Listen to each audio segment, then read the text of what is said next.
Halo,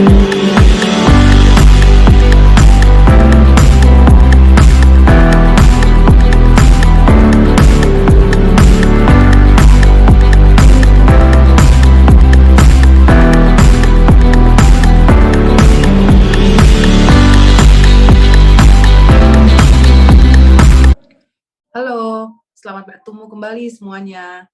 Dalam video kali ini kita akan bersama-sama membahas tentang perumusan masalah di dalam penelitian atau skripsi manajemen strategi. Seperti sudah kita bahas bersama-sama di dalam video sebelumnya, yaitu adalah video berkaitan dengan topik yang biasanya digunakan di dalam penelitian mengenai manajemen strategi atau ya penelitian untuk penulisan skripsi manajemen strategi. Maka pada video kali ini kita akan sama-sama membahas bagaimana perumusan masalah atas topik yang sudah dipilih tersebut. Oleh sebab itu, maka tentu berangkat dari topik yang sudah kalian tentukan, ya, sebagaimana sudah kita bahas dalam video sebelumnya, maka dalam video kali ini saya akan menjelaskan tentang turunan dari topik yang sudah kalian pilih itu adalah perumusan masalahnya.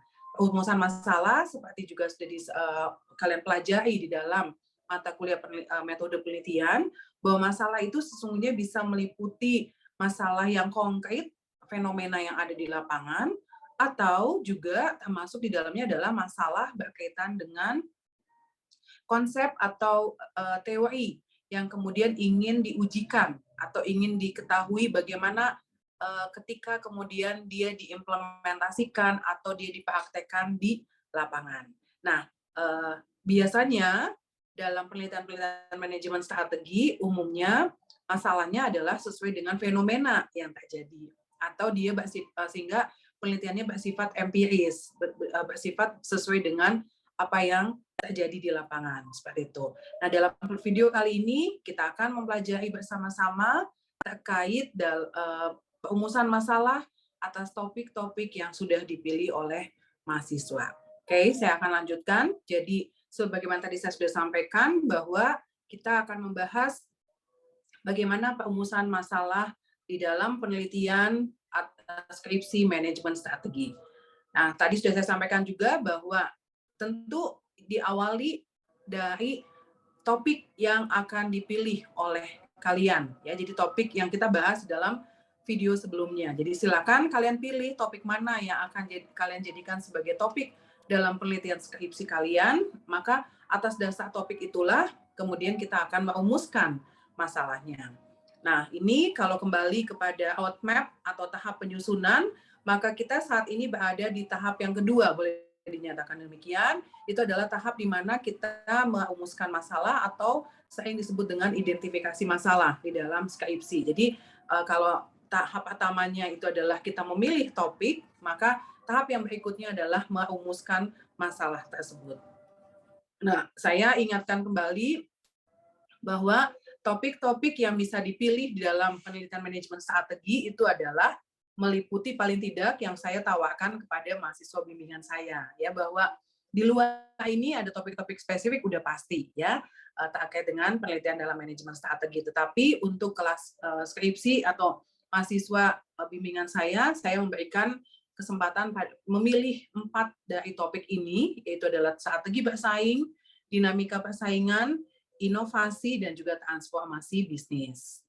Nah, kita akan mulai dari yang pertama, topik strategi bisnis. Seperti kalian ingat bahwa dalam video sebelumnya itu adalah dia berkaitan dengan topik yang pertama, ancangan strategi bisnis, kemudian topik yang kedua itu adalah evaluasi implementasi atau efektivitas dari strategi yang sudah dipilih oleh perusahaan, kemudian diimplementasikannya, dan yang ketiga itu adalah evaluasi dan juga rancangan strategi. Jadi boleh dibilang merupakan kombinasi dari topik 1 dan topik 2.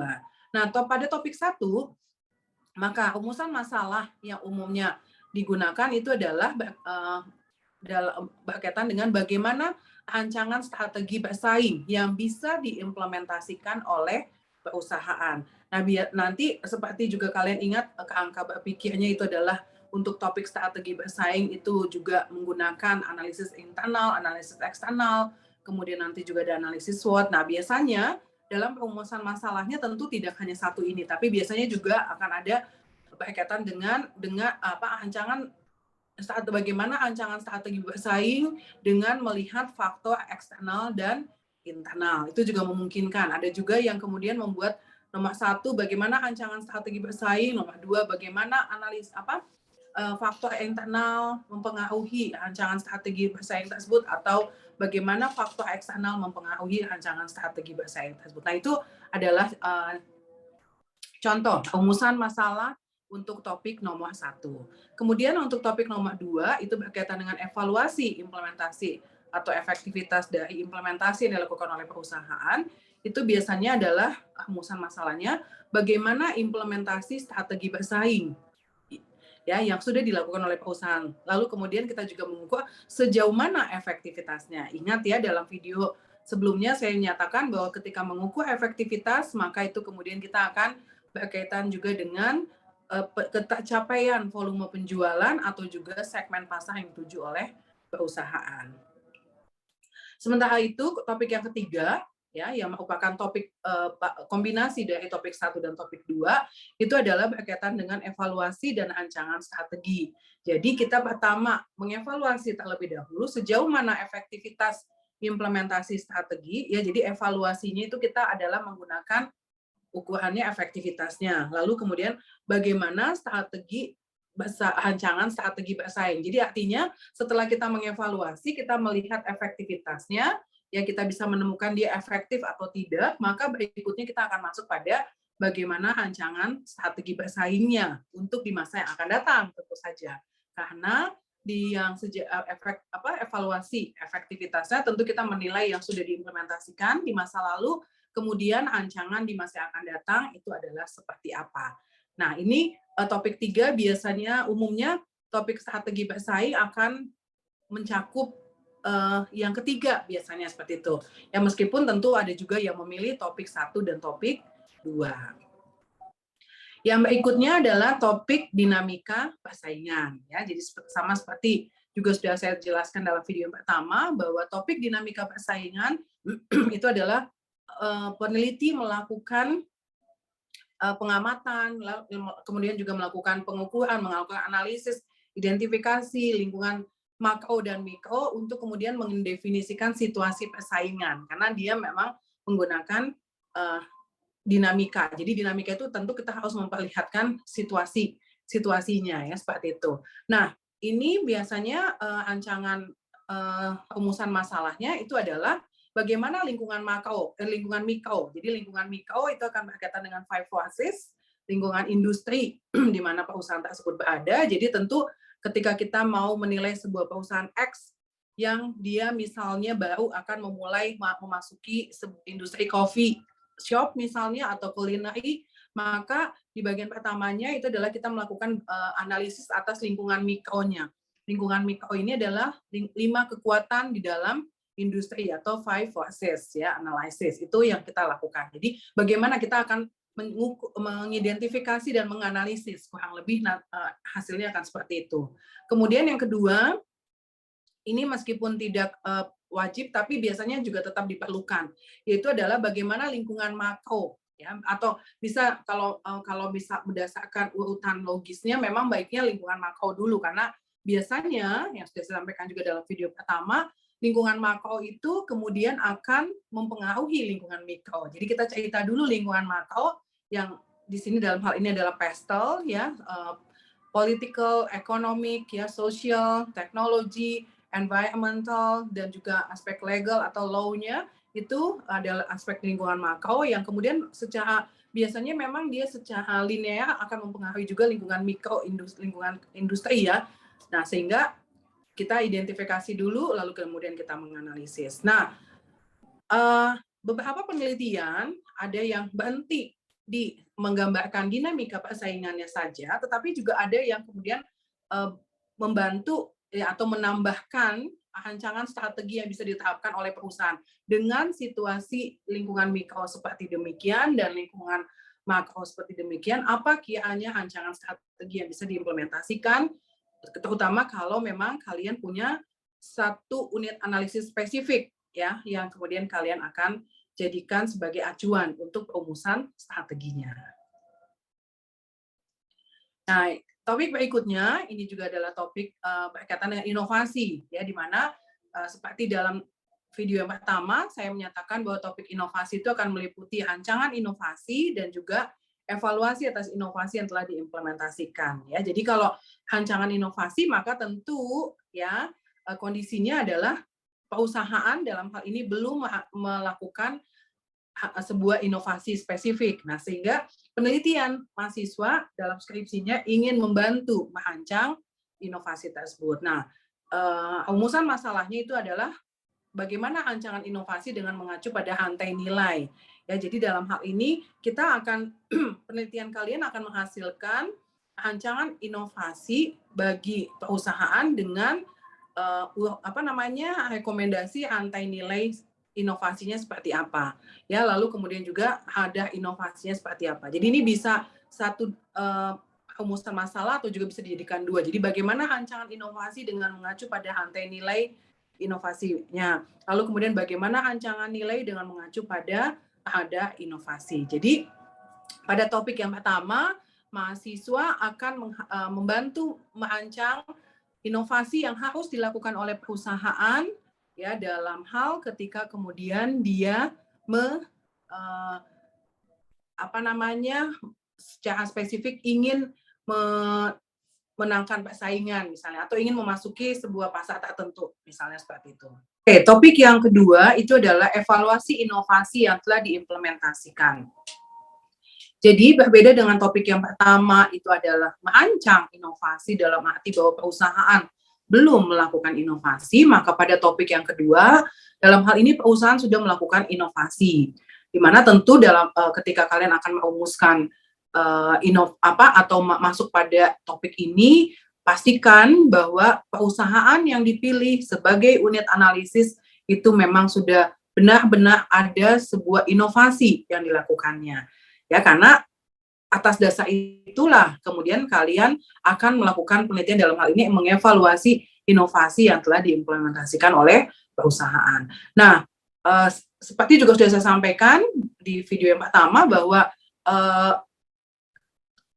topik ini masalahnya sebenarnya sama, hanya tinggal bagaimana dia diperlakukan. Jadi kalau di yang rancangan itu adalah kita merancang, ya, rantai nilai inovasi dan juga ada inovasinya, maka di topik yang kedua ini adalah kita mengukur bagaimana mereka sudah melakukan rantai nilai inovasi dan juga ada inovasinya, karena memang dalam hal ini kita ingin tahu seberapa jauh sih kedua hal tersebut itu sudah dilakukan oleh perusahaan dan bagaimana tentu dampaknya, ya, tentu yang ingin dilihat adalah dampaknya. Biasanya balik lagi ukurannya adalah efektivitas, yaitu adalah bisa kepada volume penjualan, bisa kepada segmen pasar, bahkan juga bisa kepada kepuasan pelanggan, sikap pelanggan, apa dan lain sebagainya, ya, seperti itu. Jadi pada topik yang kedua kita spesifik untuk menilai bagaimana mereka perusahaan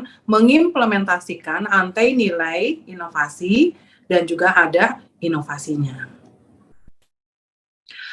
Yang berikutnya itu adalah berkaitan dengan topik transformasi bisnis. Ini transformasi bisnis yang umum, ya, di mana kemudian seperti juga sudah saya sampaikan bahwa pada dan juga sudah kita bahas atau kalian pelajari di kelas-kelas tentu topik manajemen strategi, ya, perencanaan dan pengembangan bisnis, bahwa sebuah aktivitas bisnis itu pasti akan mengalami atau biasanya akan terdorong untuk melakukan transformasi ketika terjadi perubahan di dalam lingkungan persaingannya atau ada tuntutan konsumen, ya, seperti itu. Jadi misalnya sebagai contoh, kalau kita lihat pada masa sekarang ketika semua serba digital, itu kan tuntutan konsumen, ya, konsumen dimudahkan untuk kemudian berbelanja online, ya, sekolah juga mungkin online seperti yang kita lakukan, atau kemudian juga banyak hal, ya, untuk kemudian dilakukan secara digital. Lalu kemudian lingkungan persaingan itu dalam arti hampir semua perusahaan di dalam industrinya, di dalam industri yang sama itu juga terjadi perubahan. Dalam hal ini misalnya melihat online digitalisasi itu merupakan sebuah hal yang penting dan harus dilakukan. Maka tentu dengan lingkungan persaingan yang demikian dan juga tuntutan konsumen yang demikian, itu perusahaan harus melakukan transformasi. Nah, itu memang nanti di transformasi digital. Tetapi juga di dalam transformasi bisnis pada umumnya, ya kebetulan tadi saya menceritakan yang transformasi aspek digitalisasi, sebenarnya ada juga misalnya lingkungan persaingan yang berubah dan juga tuntutan konsumen. Misalnya tuntutan konsumen untuk diperlakukan secara lebih istimewa, secara lebih pribadi, ya, sehingga kemudian harus dilakukan transformasi pada bisnisnya perusahaan. Atau lingkungan persaingan dalam hal ini semua pemain sudah cukup pemain, maksudnya dalam hal ini di dalam industri tersebut pesaingnya perusahaan sudah melakukan banyak perubahan-perubahan yang kemudian menyebabkan mereka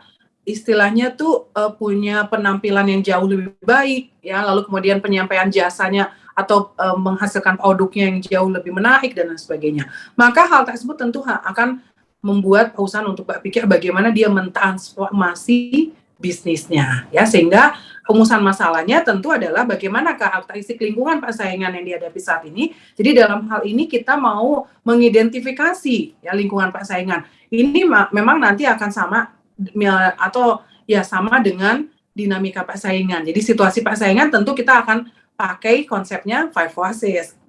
Itu nggak bisa enggak. Lalu kemudian bagaimana kecenderungan perilaku konsumen saat ini. Nah, ini kita bisa mendapatkan kalau dalam penelitian manajemen strategi, meskipun tidak menutup kemungkinan penelitiannya juga bisa kita lakukan riset secara langsung, survei kepada konsumen, tetapi sebenarnya kita juga bisa memanfaatkan data-data sekunder. Itu penelitian-penelitian tentang perubahan perilaku konsumen, ya, seperti itu, maka itu akan membantu kita mengidentifikasi kecenderungan perilaku konsumen saat ini seperti apa. Nah, atas dasar hal tersebut, maka tentu kira-kira transformasi bisnis yang seperti apa yang bisa dilakukan oleh perusahaan. Nah, ini yang kemudian jadi istilahnya tuh kita punya dasar ketika kemudian kita mau merumuskan transformasi bisnis yang akan dilakukan oleh perusahaan, itu kemudian kita harus menggunakan dasar spesifik, ya. Jadi kalau yang kita pelajari di dalam PPB, perencanaan pengembangan bisnis, itu adalah Blue Ocean Strategi, maka ketika kemudian alat, tools, dan juga prinsip-prinsip Blue Ocean itu kita pakai dijadikan acuan di dalam dua rumusan masalah yang pertama nih, yang sebelumnya, ya, lalu kemudian di bagian transformasi bisnis yang bisa dilakukan, tentu kita merekomendasikan, ya, apa kira-kira transformasi bisnis dengan berbasis atau dengan menggunakan pendekatan Blue Ocean Strategi, atau mungkin menggunakan yang paling basic dan paling tradisional atau konvensional itu adalah menggunakan konsep business process engineering, seperti itu. Nah, topik yang berikutnya sebenarnya masuk dalam ranah topik transformasi bisnis, itu adalah transformasi digital, ya, tadi juga sudah saya sampaikan, dan potret lingkungan persaingan dan tuntutan konsumen itu sama seperti yang tadi saya ceritakan, bahwa semua serba digital pada masa sekarang, kemudian tidak ada yang tidak perbankan digital, kemudian penerbangan digital, lalu kemudian juga belanja online, mau belanja fashion, ya, mau belanja kebutuhan sehari-hari, bahkan sampai untuk masak sekalipun yang dulunya dilakukan oleh konsumen harus datang ke supermarket misalnya, itu sekarang sudah semuanya bisa dilakukan secara online, ya. Dan bukan hanya satu retail saja, misalnya kalau tadi kita pakai contoh yang tadi, tapi juga bukan hanya satu bank saja, tapi hampir semua perbankan melakukan hal yang sama, atau retail melakukan hal yang sama, yaitu adalah lingkungan persaingan. Nah, adanya tentu kalau di sini sebuah perusahaan tertentu, maka dia akan melakukan transformasi digital. Nah, ini adalah memang kita bisa kemudian merekomendasikan di dalam yang transformasi bisnis, kita merekomendasikan transformasi bisnis yang akan dilakukan dalam topik transformasi digital. Bisa juga kita melakukan potret.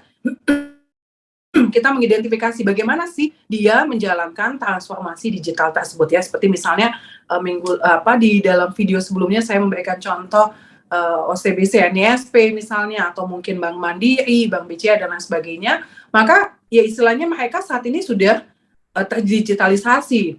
Nah, sehingga penelitiannya kalian itu adalah kemudian semacam untuk mengidentifikasi bagaimana dan mengapa dan bagaimana ya. Kalau mengapanya mungkin ya tadi kita gambarkan di yang karakteristik lingkungan persaingan, kemudian kecenderungan perilaku, lalu kemudian bagaimana transformasi bisnis yang dia lakukan itu kemudian kita uraikan di dalam pertanyaan yang ketiga, yang nanti kemudian kita akan pakai konsepnya itu adalah yang konteks, konten, dan juga strategi prosesnya.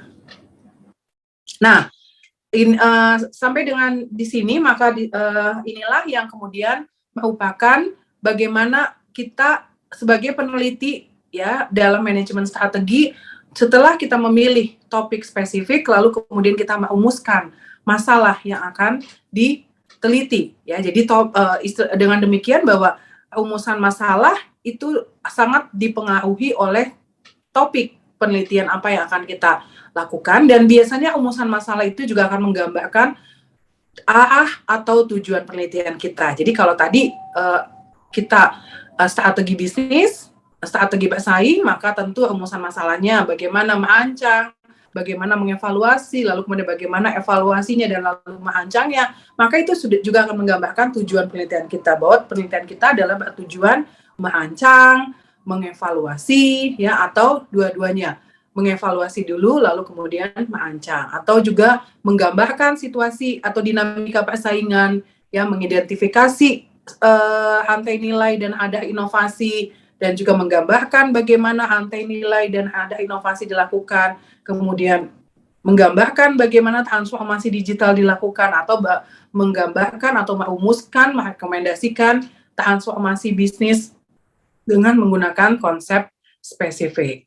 Misalnya, Business Process Reengineering atau Blue Ocean Strategy.